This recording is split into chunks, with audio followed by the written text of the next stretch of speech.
So if you were thinking about traveling to Iran, I mean, who wasn't? The State Department is saying you should reconsider.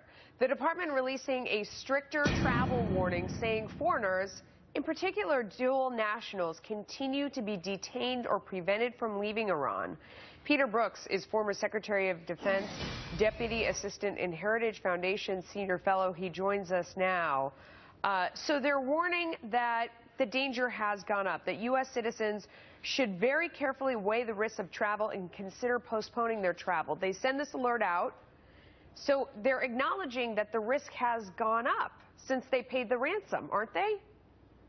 Seems to be. And the timing is once again very interesting, Melissa, that this would come out afterwards. But there's also reports that an unnamed American has been taken by Iranian authorities since these 4 hostages were released. So they must be very concerned. And going to Iran as a dual national, Iran does not recognize other nationalities other than Iranian. So you can't say your American passport may not be good for much. People who go to visit family or for other reasons, journalists and students and academics and others seem to be targeted. Anybody who may have converted from Islam to another religion that is of Iranian descent. And once you get into that system, as we saw with our other American hostages who we're so glad to have back, you can spend a lot of time in Iran and, against your will.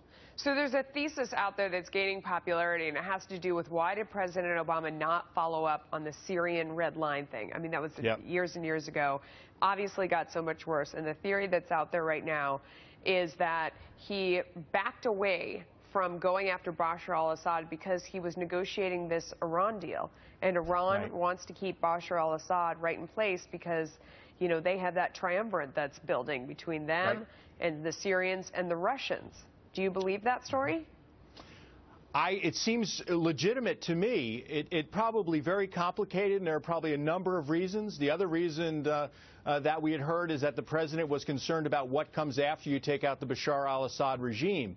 The reporting here, it comes out of the Wall Street Journal by Jay Solomon, who's a very well-respected reporter. And to me, as a former policymaker, it's something that is plausible. Of course, the problem I see, Melissa, is why did the president put down this red line without thinking about one of the possible consequences that the Iranians were going to push back? Because Damascus is Tehran's closest ally in the Middle East. So I'm not surprised that this is a possibility, but I think they should have thought through the consequences further.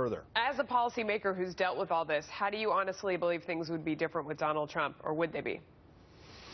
It's hard to say. I mean, the next president is going to face a tremendous amount of foreign policy challenges, Melissa, and none of us can predict the future. I mean, just even a few months, things in January of 2017 could be very different than they are today. But I would say that the next American president is going to face an unprecedented number of foreign policy challenges in the Middle East and across the world. I mean, we didn't talk today about China and the South China Sea. We didn't talk about North Korean threats. We didn't talk about Russia too much, about their resurgence in the Middle East and beyond. So there are real challenges for the next American president out there. Yeah, the last 8 years have made it a lot harder out there in the rest of the world for America to make its way and do deals. Peter, thank you. Thanks for that. Thank you, Melissa. David. Makes you wonder why